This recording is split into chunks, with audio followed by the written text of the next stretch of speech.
Am I the a-hole for ruining Father's Day by telling my cousin the truth about why our fun uncle is not involved in her life? Currently, my Uncle John and Aunt Gia are married.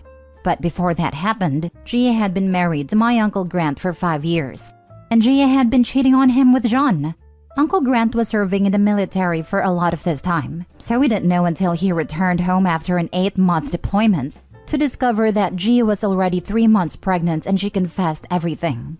My grandparents sided with Uncle Grant at first, but after they learned that John was going to marry Gia for the baby, my cousin Zoe, they told Uncle Grant to think of what's best for the baby and forget John and Gia's cheating.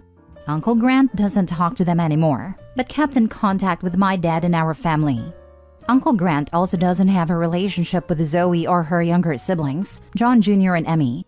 He explained to me when I asked him as a teenager that he feels keeping his distance is the kindest thing, because he does feel resentment. And he knows it wouldn't be fair to Zoe to bring that kind of energy around her, which I understand. Since yesterday was Father's Day, me and my immediate family hung out with Uncle Grant in the morning and went to my grandparents' house in the evening for dinner. Zoe was at my grandparents' house with her parents and siblings, and she complimented my necklace and asked how I got it. I kept my response vague by saying, "Oh yeah, I got it as a birthday gift." And Zoe responded, "It was from Uncle Grant, isn't it?"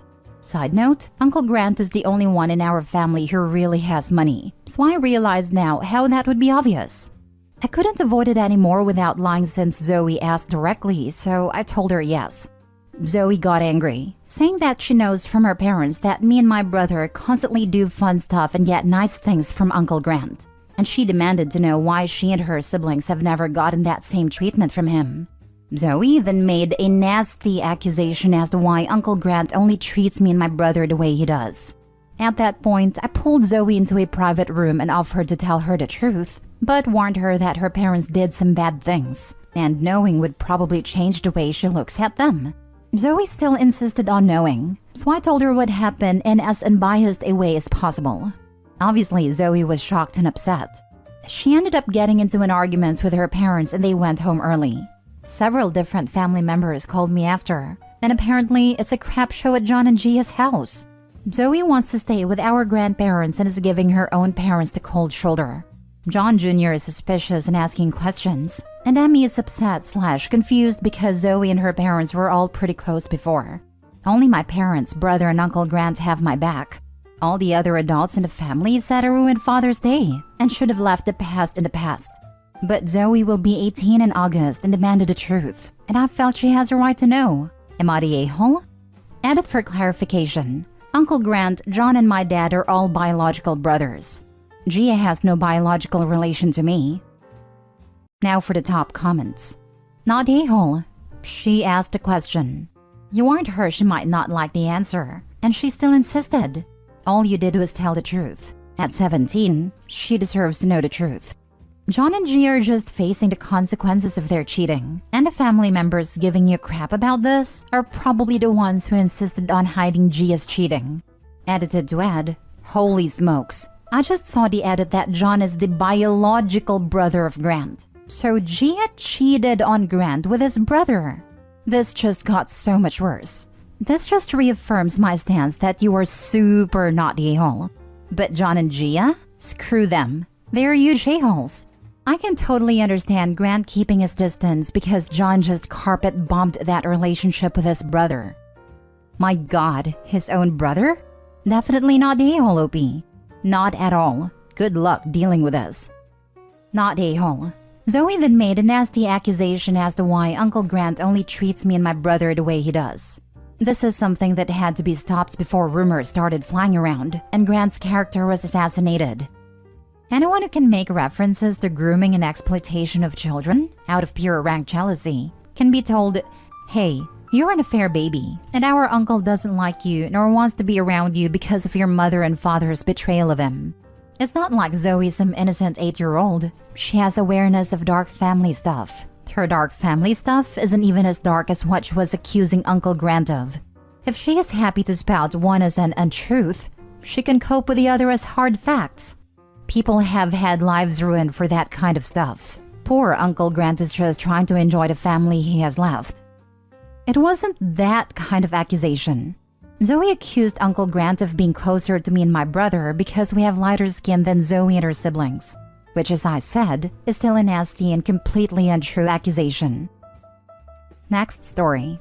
Am I the a-hole for not wanting to talk to my dad even though he got mental help, and then making him cry for telling the truth on his birthday? My dad used to be abusive. It got so bad that my mom and him lost custody of us. My grandparents adopted all 5 of us, and my mom left my dad after getting an ultimatum from my grandparents, and life just kind of went on. Fast forward to today, 13 years later. I am 25 and I'm disappointed to say that my grandparents died and my mom went back to my dad. All of my siblings also reconnected with him and say he changed completely, although most are not close to him. From what I heard, after losing his family, he finally got mental help and was diagnosed with severe PTSD as an Army vet and bipolar disorder. He spent the better part of a decade getting professional help and looks like it worked. Now my brother and mom are guilt-tripping me into talking to him. They constantly tell me how he was mentally unwell and to give him a second chance since he misses me and wants to make things right. But I really don't want to. I'm glad everyone's happy, but I just don't want to put myself through all that. I have lived 13 years without him. I don't want to have any contact with him ever again. I live on my own, so they can't do anything about it, really. They are basically saying that he wants to be absolved of his past, and by not wanting to talk to him and living in the past, I'm making an old man's life miserable, since his sins are following him. They keep saying he just wants to hear my voice.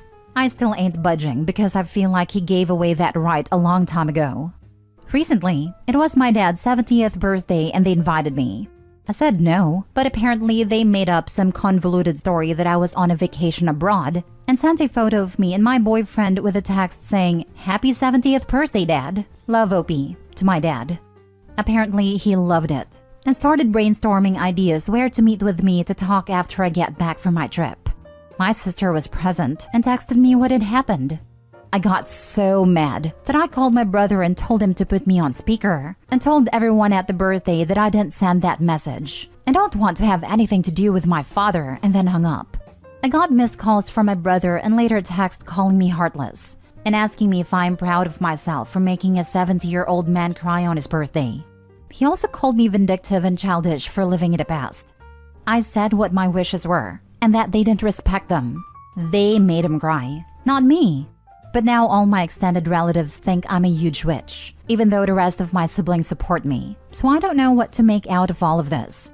I just want my wishes to be respected, and I don't think him getting therapy really can wipe away mistreating his family for over 2 decades. Not a-hole. This is on them. This is their screw-up, not yours. 100%. They think OP is cruel.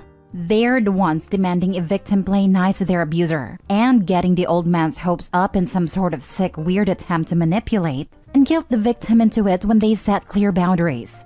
Actions have consequences. If this man is truly holding himself accountable for the harm he caused, he would not expect anything from OP. And we don't have his side. But if he actually respected OP's wishes and was willing to respect her space, and these people got his hopes up anyway, holy Christ, that's so awful. Honestly, sounds as if OP not speaking to him is an uncomfortable reminder of the past for them. Can't think of any other reason for them to be hounding you like this. Well, OP isn't responsible for their feelings about their relationship with him.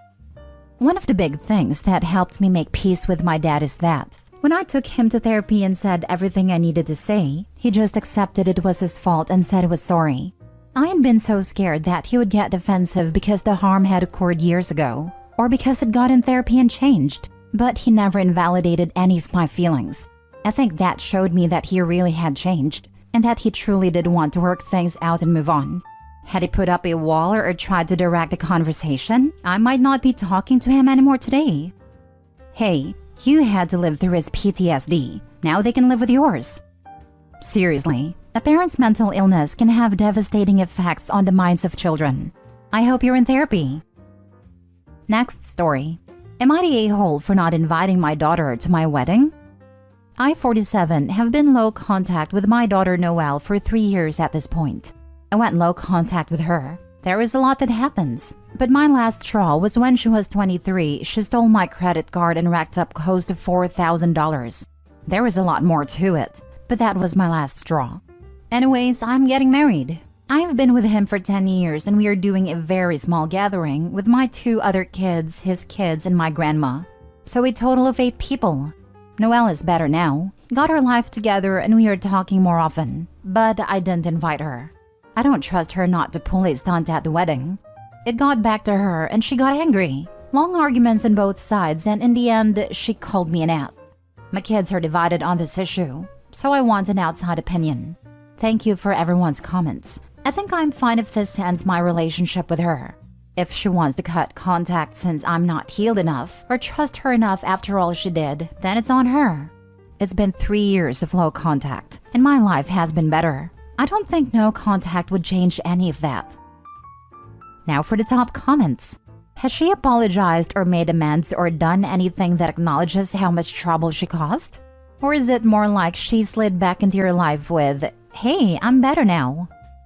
It's more sliding back and going, "I'm better now" for me. If I try to bring up the past, it's a lot of changing the subject. I know she apologized to her sister, but it didn't end well.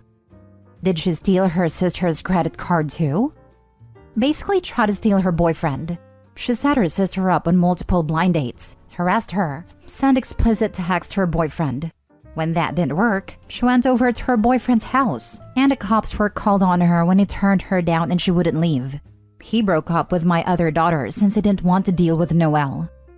Not a-hole. She broke your trust and has to work to rebuild your trust before you can fully invite her back into your life. Reading Opie's comments, her daughter has a lot to make up for to the whole family. She stole and sold grandma's jewelry given to grandma from her dead husband. Everyone should read the comments. She did some crafty stuff. No a-holes here, at least not now. Do understand though that not inviting her to your wedding will be taken as a decision not to have a relationship with her. That's a decision you're free to make, but you can't expect her not to be hurt and angry about it. Opie's comment history indicates that daughter has bad blood with all but one person who will be in attendance, and has a history of trying to start fights. I can understand why you wouldn't want to risk it on your wedding day. Not the a-hole. Last story. Am I the a-hole for agreeing to take my niece on holiday but not her stepsister? This concerns my daughter Maddie, my brother Jason's daughter Bella, and his wife Tracy's daughter Sarah. All 3 girls are 11 and go to the same school. Bella and Maddie have always been close. So close that our family jokingly calls them the twins. They do the same extracurriculars at school and often have sleepovers, etc. I wasn't really surprised that when I picked the 2 girls up a few days ago, Maddie asked if we could have Bella come traveling with us for the summer. We always go away for pretty much the whole summer, and this year will be to 3 countries in continental Europe. I had no problem with Bella coming along, so said I would talk to Jason about it. We agreed that Bella could come. Jason and his ex would cover the cost of her flights, a subsidized contribution to accommodation, and give her a credit card for any expenses. Obviously, I will pay for most things, but this is for souvenirs or emergencies. The girls are thrilled. Over the weekend, I got a call from Tracy who is upset that I didn't invite Sarah on the trip. She said it was cruel of me to not offer her to take Sarah as well, since I know she has trouble socially at school as well as trouble getting along with Bella. She said me not inviting Sarah on the trip showed that we didn't think of her as family. Tracy said Sarah's devastated over this. I explained that I didn't invite anyone on this trip. Maddie did. To me, her inviting Bella is like her inviting a friend. It's not a family trip. The girls are just also friends. Jason is now getting pressure from Tracy not to let Bella go on the trip if Sarah isn't going. And he says he does see the point about it being unfair and exclusionary.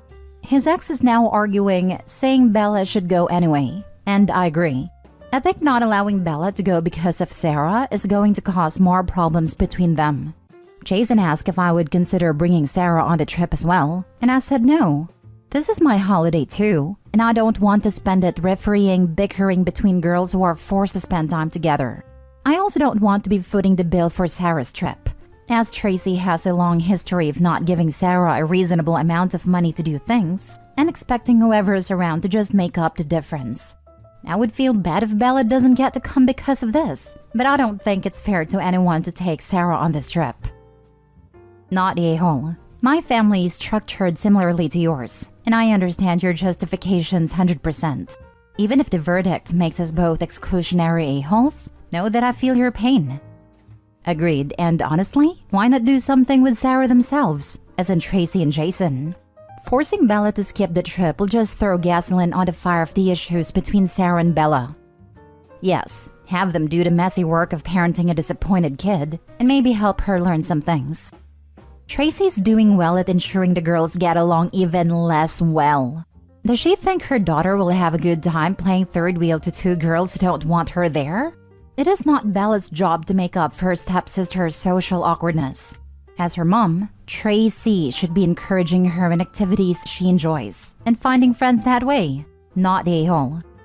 I'm curious what Tracy would do if it was a non-related close friend asking Bella to accompany their family on a European vacation, provided they know and trust the family well. Would she also try to insist this family, who essentially has no real relationship with Sarah, bring her on their months-long trip? Or deprive her stepdaughter from a once-in-a-lifetime experience for the sake of fairness? Not a-hole. You nailed it with "our family jokingly calls them the twins." Sorry, Tracy. Their relationship was established deep long ago, and you being the way you are does not help.